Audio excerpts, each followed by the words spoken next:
বাগেরহাটের ফকিরহাটের ফলতিতা বটতলা মাছের আড়ত, দেশের সর্ববৃহৎ পাইকারি মৎস্য বাজার।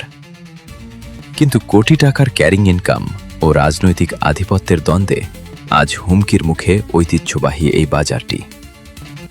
বাগেরহাট জেলা প্রতিনিধি মোহাম্মদ হাফিজুর রহমানের তথ্যচিত্রে বিস্তারিত।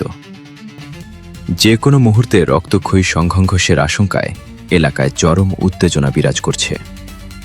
এখানকার মাছ ক্যারিং খাতে বাৎসরিক ইনকাম প্রায় ৩ কোটি টাকা, অথচ সরকারের নেই কোনো রাজস্ব। ক্ষমতার পালা বদলে রাজনৈতিক দুটি প্রতিপক্ষ গ্রুপ ভাগ বাটোয়ারা করতে গিয়ে হ্যান্ডলিং শ্রমিক ইউনিয়নকে ২ ভাগে বিভক্ত করেছে।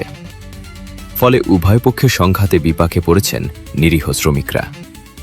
চরম আতঙ্কের মধ্যে ব্যবসা চালিয়ে যাচ্ছেন ব্যবসায়ীরা। মৎস্য ব্যবসায়ী ও চাষিদের নানা অভিযোগের কারণে তারা এখন বিকল্প মৎস্য আড়তের সন্ধান করছেন। অপ্রীতিকর পরিস্থিতি এড়াতে ফকিরহাট মডেল থানা ও জেলা পুলিশের কড়া নিরাপত্তায় ঢেকে রাখা হয়েছে এলাকা।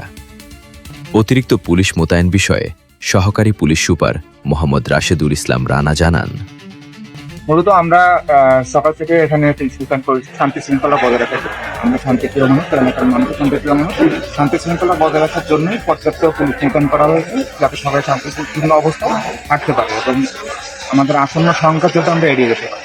নর্মালি আমরা জানি যে এক জায়গায় অনেকজন মানুষের সংঘাতের সম্ভাবনা থাকে, সেই সব সংঘাত যাতে না হয়, সবাই যাতে শান্তিপূর্ণ পরিবেশে সবার কার্যক্রমটা সঠিকভাবে করতে পারে, সেই উদ্দেশ্যে আমাদের এই প্রয়াস।